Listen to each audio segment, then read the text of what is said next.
I have spent most of my life watching what capital does when it is patient, and I've spent enough time watching what it does when it is predatory. Those are two very different things. Patient capital builds railroads, utilities, housing stock, insurance systems, farms, brands, and institutions that outlast the men who founded them. Predatory capital studies the same map and asks a different question. It does not ask what can be built. It asks what can be stripped, refinanced, repriced, rented back, and sold in pieces before the damage becomes obvious to the people who still have to live there. A lot of young people think the economy turned against them all at once. They feel the rent. They feel the job market. They feel the price of groceries, the cost of a car, the size of a medical bill, the fear of being laid off, the sense that every ordinary part of life now arrives with a payment plan attached to it. So they assume the trouble must be recent. I do not think that is the right way to see it. The pressure feels sudden when it lands on your chest, but most pressure in finance is built quietly. It is assembled in layers. It starts in contracts, incentives, tax treatment, capital structures, refinancing habits, and balance sheet games that look remote from ordinary life until the day they do not. By the time the average person feels it, the machinery has already been running for years. That is what I see when I look at private equity. A lot of people hear the phrase and think of men in conference rooms moving numbers around. That is not wrong, but it is too small. Private equity is not merely a collection of firms. It is a method. It is a way of looking at the world. It treats communities, workers, tenants, patients, students, pensioners, and even future generations as cash flow sources that can be reorganized around debt. Once you understand that, a lot of the confusion disappears. You stop asking why every basic part of life feels more expensive, thinner, more fragile, and less humane than it used to. You start seeing the connecting thread according to the bankruptcy data cited in your source material. Private equity was responsible for 54% of the largest bankruptcies in 2025. At the same time, private credit grew to roughly $3 trillion, about double the size of the subprime lending market associated with the 2008 crisis. The same source also points to economists warning that institutional investors could own 40% of single-family homes by 2030. Those numbers matter. But the bigger thing they describe is a social model. It is a model in which younger people inherit subscription payments where earlier generations hoped to inherit assets. Fay turned 25 file 0 Fay. That is why the young feel cornered. They are not entering an economy designed to help them accumulate ownership slowly and securely. They are entering one that has become extraordinarily talented at charging them every month for access to things their parents once believed should form the base of stable adulthood.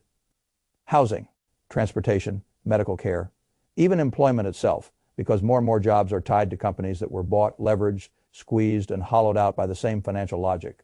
I want to show you the system the way I would explain it to a shareholder who had never looked past the headlines.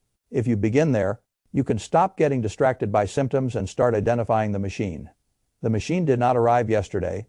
In the 1980s, what later became today.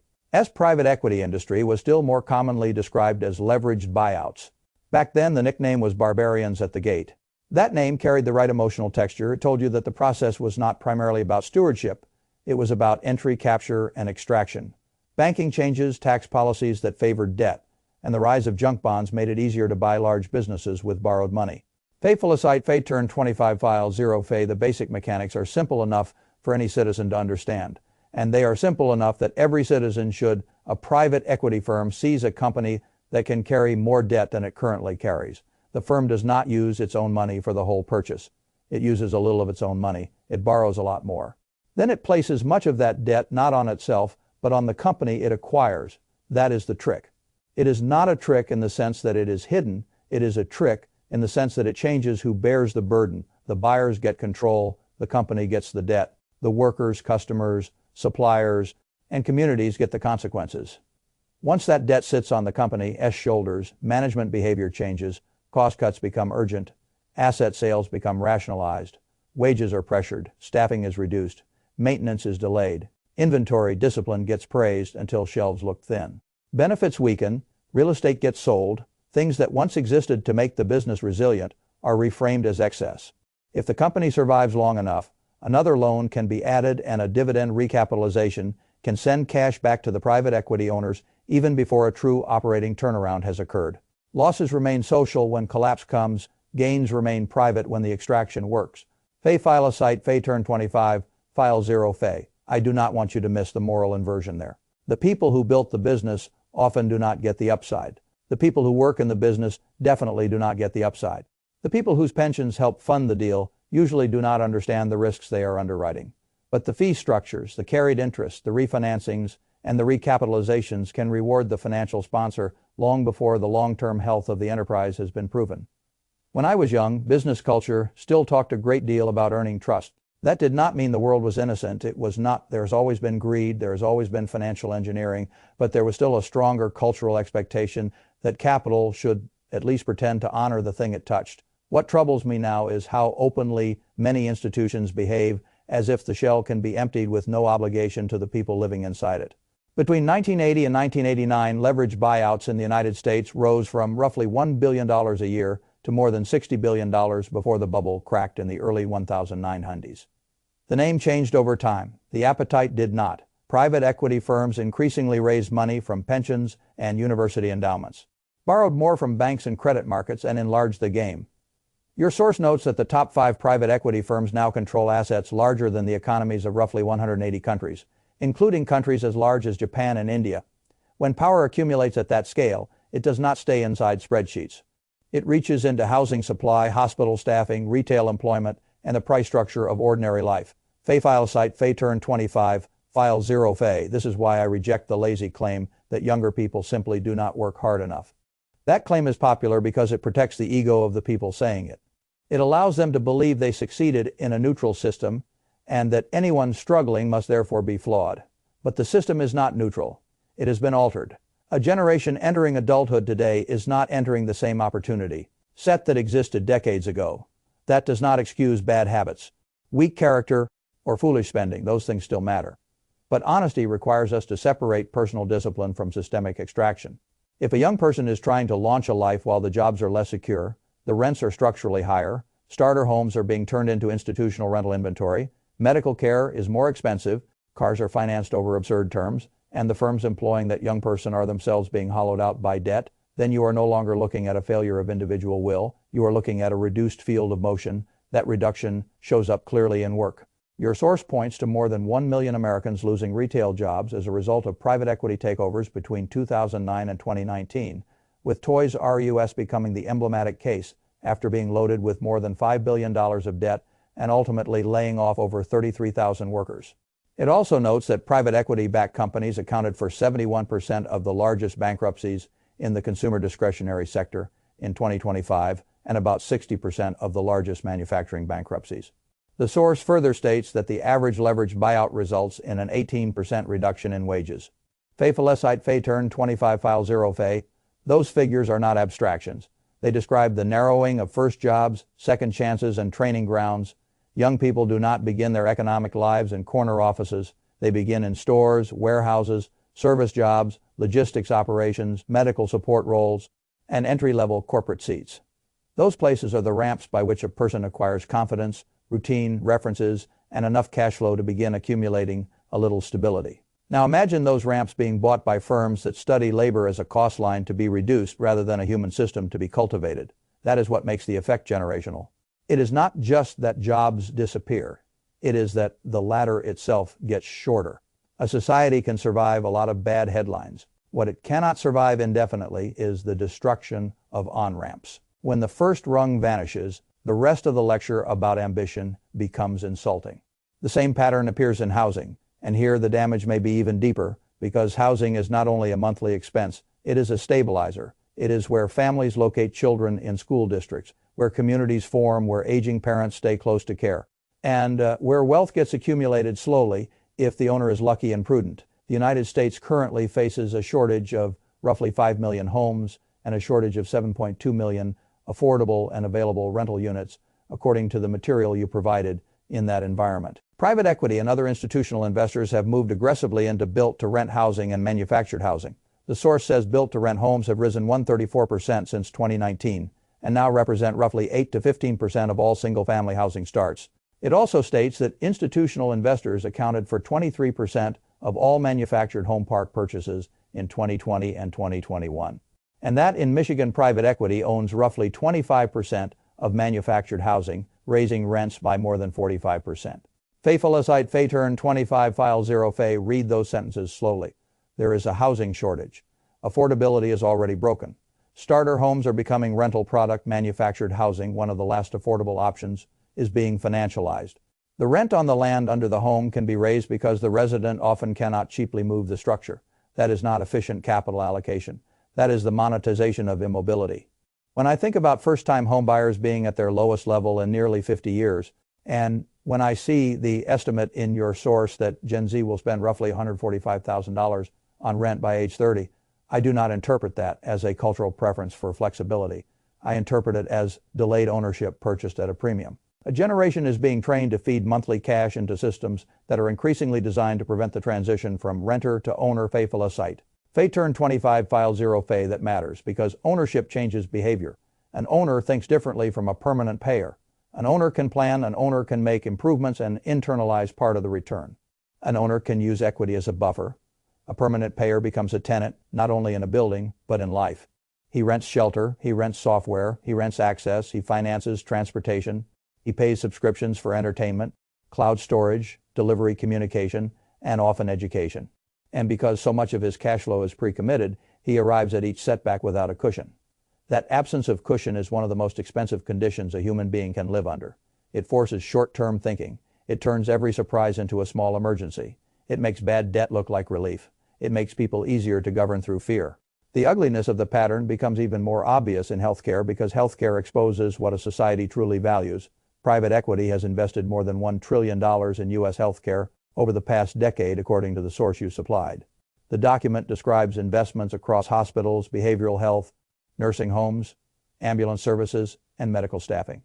It cites researchers linking private equity ownership of hospitals to a 13.4% increase in emergency department deaths and a 2.7% rise in 30-day post-operative mortality.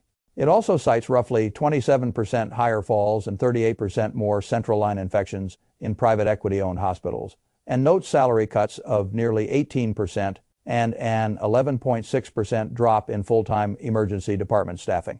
The same source says private equity-owned companies accounted for 44% of the largest healthcare bankruptcies in 2025 and 88% in 2024. Faithful site, Fay turn 25 file 0. Fay, there is no moral camouflage available once those numbers are on the table. You can talk about efficiency, you can talk about optimization, you can talk about lean staffing, throughput margin expansion, return on equity, or strategic repositioning. But a hospital is not a clothing chain. A nursing home is not a mall. An ambulance service is not a software module when cost-cutting in those domains is linked to more deaths, more infections, more falls, and less staffing. The language of finance begins to sound exactly like what it is. It is distance. It is a way to stand far enough from the consequences that the spreadsheet can remain clean while the hallway does not. The source also notes that nearly 25% of Gen Z is already skipping recommended medical treatments due to rising costs. Think about what that means in practical terms. It means young adults are entering life with problems delayed, symptoms ignored, and conditions left to worsen because the system prices them out of ordinary maintenance. The future productivity loss from that is real. The human misery is larger. Fayfelicite Fay turn 25 file 0 Fay, a country that tells its young to skip care and then lectures them about resilience is not serious. It is rationing stability through price. It is asking people to become more durable while making the conditions of durability less affordable. Now move from hospitals to food. Most people do not connect private equity with the food supply until someone explains the chain. Your source does that clearly. It describes extreme consolidation in meat packing, with 4 firms controlling about 60% of U.S. chicken production, the top 4 beef processors controlling roughly 85% of the market, and 4 pork packers producing around 70% of output. It then describes private equity implementing leveraged buyouts among struggling family farms, stripping operations on the balance sheet, and later selling remaining assets into that consolidated system. It notes that 99% of farmed animals in the United States are raised in factory farm conditions, despite broad public opposition. Fay file site Fay turn 25 file 0 Fay here. Again, the pattern repeats. Debt goes in, pressure rises. Margins must be found. Living systems get reorganized for extraction. The weak operator disappears. The consolidated buyer grows stronger. The citizen encounters higher prices, lower resilience, less local control, and less ethical distance between his dollar and the suffering. Embedded in the supply chain, I do not raise this point to wander off into sentimentality. I raise it because concentration and leverage are cousins. The more concentrated a sector becomes, the more fragile the system grows in ways that are not obvious when times are calm. A highly concentrated food system may look efficient until disease spreads, transportation breaks, energy spikes, or a handful of dominant players choose to preserve margins through price increases. Then the hidden cost of consolidation is exposed. At that point, it is too late to wish for local redundancy. This is why I keep returning to the same sentence in my own mind. Private equity is not one problem. It is a transmission system. It takes the logic of extraction and carries it from one domain of life to another. Retail, housing, healthcare, food, employment, infrastructure. And now through private credit, even the debt used to finance the extraction begins to turn into a second layer of risk. The private credit portion of your source is especially important because it reveals how the machine learns to feed itself. The document describes private credit as loans made outside the traditional banking system by private equity firms, asset managers, and specialized lending funds directly to companies that either cannot or do not want to borrow from banks. It states that this market now exceeds $3 trillion, roughly double the size of the subprime lending market that triggered the 2008 financial crisis. It also explains that many of these loans are extended to businesses previously acquired through private equity buyouts, meaning the same firms that loaded companies with debt are often involved in refinancing that debt through private credit funds. Because this activity takes place in shadow banking, with less oversight, weaker standards, and optimistic growth assumptions. The true magnitude of embedded risk is harder to see. Fay turn 25 file 0 Fay, that is exactly the kind of sentence that should make a serious investor sit upright. When you start seeing circular financing structures in which an industry buys companies with debt and then creates additional funds to refinance the debt it helped create, you are no longer looking at simple capital provision. You are looking at a reflexive system. Reflexive systems are dangerous because each layer of financing depends on confidence in the previous layer. The operating company must survive. The appraised value must hold. The lender must stay calm. The investor in the lending fund must not demand cash too aggressively. The economy must avoid a slowdown large enough to reveal how optimistic the original underwriting was. The moment those assumptions crack together, the whole structure can move from illiquid confidence to visible stress quickly. Your source gives one timely example. It states that BlackRock was forced to limit investor withdrawals from one of its private credit funds after redemption requests exceeded available liquidity. That does not prove a full-scale crisis is underway. What it does prove is that the mismatch between promised access and actual liquidity is not theoretical. The pressure point exists. Fay file a site Fay turn 25 file 0 Fay. I have seen enough cycles to know that crises rarely begin with everybody screaming. They begin with a few parts of the system becoming slightly harder to exit. Then people explain why it is contained. Then another pocket of liquidity fails. Then correlations change. Then language softens the problem until numbers refuse to cooperate. That is how confidence dies. Not all at once. But in a sequence, young people will not necessarily understand the accounting language when that happens, but they will understand the consequences. Fewer jobs, tighter credit, higher rents, delayed home purchases, less family formation, more anxiety. More dependence on parents who may themselves be financially stressed. More cynicism, more temptation to retreat into political slogans, because the balance sheet explanations sound bloodless and distant. This is why I resist the argument that the situation can be reduced to vibes. This is structure. Structure produces the feeling. Gen Z is not imagining the squeeze. The squeeze is real because the ownership map of the country has changed beneath their feet. The source you provided says it plainly. It describes Gen Z entering adulthood during the most expensive housing market in history, under a cost of living crisis and a collapsing job market. While warning signs increasingly resemble conditions that led to the global financial crisis, it also argues that the endless selling out of the nation's future can be traced to the systemic expansion of private equity. That formulation is emotional, but the evidence presented across work, housing, healthcare, and credit shows why the emotion exists. Fay file a site, Fay turn 25 file 0. Fay once enough sectors are financialized at the same time. The young are forced into a strange bargain. They are asked to be optimistic participants in a system that increasingly treats their adulthood as recurring revenue. They are told to be responsible, but rents absorb income. They are told to build savings. But healthcare is deferred and transportation is financed over long terms. They are told to buy homes. But starter supply gets turned into investor inventory, and borrowing costs remain punishing. They are told to pursue stable careers, but the sectors that traditionally absorb young labor are being cut for margin. They are told not to complain. But even the pensions that earlier generations earned through decades of work can be drawn into the very machinery producing the instability. I find that last point especially bitter. Your source describes pension funds being used as capital sources in private equity structures and even recount stories of pension assets being devastated after leveraged buyouts went through bankruptcy. Whether one uses a specific anecdote or not, the larger truth is familiar. Ordinary workers often supply the capital pool and then later endure the layoffs, bankruptcies, and service degradation downstream from the same system. That is not capitalism at its best. It is a hall of mirrors. Fay file site, Fay turn 25, file 0, Fay I do not say any of this because I believe the country is finished. I do not.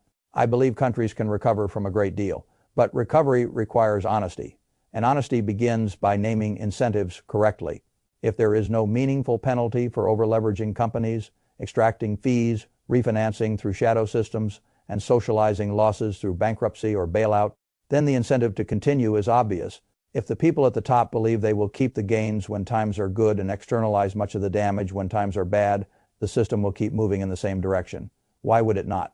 If one can gut a retailer, rent the homes, cut the hospital staff, refinance the debt, and still be invited to conferences as a sophisticated allocator of capital, then the culture around capital has already decayed. Your source says it in more personal language. It asks why a firm driven by endless profit would not continue consuming everything possible when it believes it will be bailed out and pay few consequences. That question may sound rhetorical, but it is the right question. Incentives govern behavior more reliably than slogans do. Fay file site, Fay turn 25, file 0. Fay, a lot of people hear that diagnosis and move immediately to despair. I understand the temptation.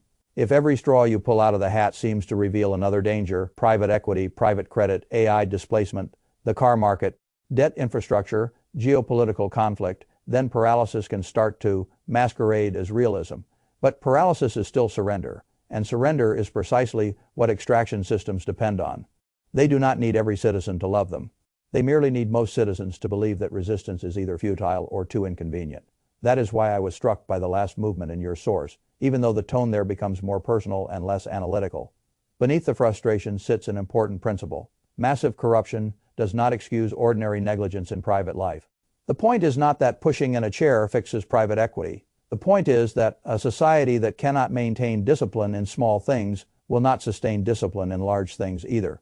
The source uses small examples such as straightening chairs, fixing mats, cleaning up common spaces, and showing up in daily life as a way of describing the compounded effect of responsibility. Fay file site, Fay turn 25, file 0, Fay. I agree with that instinct. People often misunderstand what I mean when I speak about temperament. Temperament is not merely emotional calm in markets. Temperament is the ability to remain morally organized when disorder becomes fashionable. It is the refusal to let other people as corruption become the alibi for your own decay. If the system is increasingly built to rent you your future, your first task is not to scream into the wind. Your first task is to recover as much agency as you can. That begins with the personal, but it cannot end there. At the personal level, agency means understanding debt, honestly refusing lifestyle inflation that change your future cash flow, building whatever emergency reserves you can, and learning the ownership structure of the institutions you rely on. It means reading leases, understanding who owns the building, understanding who owns the hospital, understanding the debt load of your employer if possible, and understanding that monthly affordability and long-term safety are different ideas. I am not inventing a new doctrine here. I am simply following the logic already embedded in your source, which is that the young are being squeezed by systems that monetize dependence. The rational response is to reduce unnecessary dependence where possible and to build options patiently. Fay file site, Fay turn 25, file 0. Fay at the civic level, agency means something harder. It means citizens must once again care about ownership patterns and not merely prices. Most voters notice when prices rise, far fewer notice when control changes hands. But control often determines future prices. If housing stock, hospitals, agricultural inputs, data infrastructure, employer chains, and credit platforms consolidate into the hands of highly leveraged financial actors, then citizens are making a mistake if they judge conditions only by whether services are still available today. Availability today can coexist with fragility tomorrow. That is the whole trick. You can still buy the toy, rent the house, visit the hospital, eat the meat, swipe the card, and show up for the shift. Only later do you discover that the hidden layers of debt concentration and understaffing have already consumed the margin of safety. I have spent much of my life insisting on a margin of safety. Most people think of that phrase as an investment tool. It is that, but it is also a civilizational principle. A family needs a margin of safety. A town needs a margin of safety. A hospital needs a margin of safety. A food system needs a margin of safety. A labor market needs a margin of safety. A country that strips margin from every basic institution in search of extra return eventually creates a society that looks productive until the day it suddenly looks brittle. That brittleness is what younger people are feeling. They are not only feeling high prices, they are feeling the absence of slack. No slack in rent, no slack in emergency care, no slack in job searches, no slack in car repairs, no slack in student loan payments, no slack in family budgets. And because there is so little slack, every mistake becomes expensive and every delay becomes exhausting. That is why I resist scolding the young in broad moral language. Some of them need scolding. Certainly every generation has its fools, but a serious observer must distinguish between immaturity and structurally induced fragility. The distinction matters because the solution differs. If the problem were merely laziness, lectures would help. But if the problem is that too many foundational systems now operate as debt-driven extraction engines, then lectures alone become a kind of mockery. This does not mean ordinary citizens are powerless. It means power must be understood correctly. One citizen cannot stop a private equity wave by force of personality.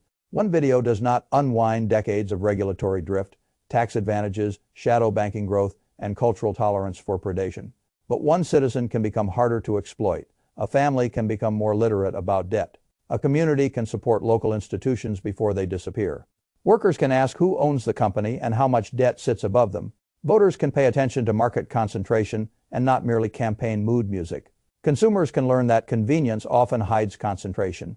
Young people can stop treating basic financial literacy as optional. Older people can stop pretending the opportunity set is unchanged. Pension trustees can ask harder questions. Journalists can stop admiring scale for its own sake. And all of us can become less impressed by financial sophistication that produces obvious social rot. I do not believe cynicism is wisdom. Cynicism is often just wounded passivity wearing a clever expression. Wisdom asks a harder question. It asks what kind of ownership system produces durable flourishing and what kind produces recurring extraction. When I put the evidence from your source through that filter, the answer is not complicated. A system dominated by highly leveraged actors who can buy assets with borrowed money, push debt onto the acquired entity, extract fees or payouts, refinance through less regulated credit channels, and leave public systems to absorb the damage is not a system organized around human flourishing. It is organized around optionality for insiders and fragility for everyone else. That is why the phrase you quoted, owning nothing and being expected to be happy about it, carries such force. It sounds dramatic until you look around. Then it starts to sound descriptive. If homes become rental assets, if cars become endless payment streams, if software becomes recurring rent, if healthcare becomes a site of leveraged extraction, if jobs become thinner and less secure, if food becomes more concentrated and less local, if pensions help finance the machinery that destabilizes the people meant to retire on them, then the citizen has not merely become poorer, he has become more contingent. He exists at the pleasure of systems he does not control. That is not freedom. It is managed dependency with better branding. Now, I do not want to leave you with a speech built only out of disgust. Disgust is useful for diagnosis, but it is a weak foundation for action. I would rather leave you with a standard. The standard is simple: wherever you have influence, reduce fragility and increase honest ownership. If you run a business, do not build its economics on hidden exhaustion. If you buy a stock, ask not only whether the numbers work, but whether the business enriches itself by degrading the conditions around it. If you are young, chase competence first because competence creates bargaining power. If you are older, remember that advice which ignores structural changes is not wisdom. It is nostalgia.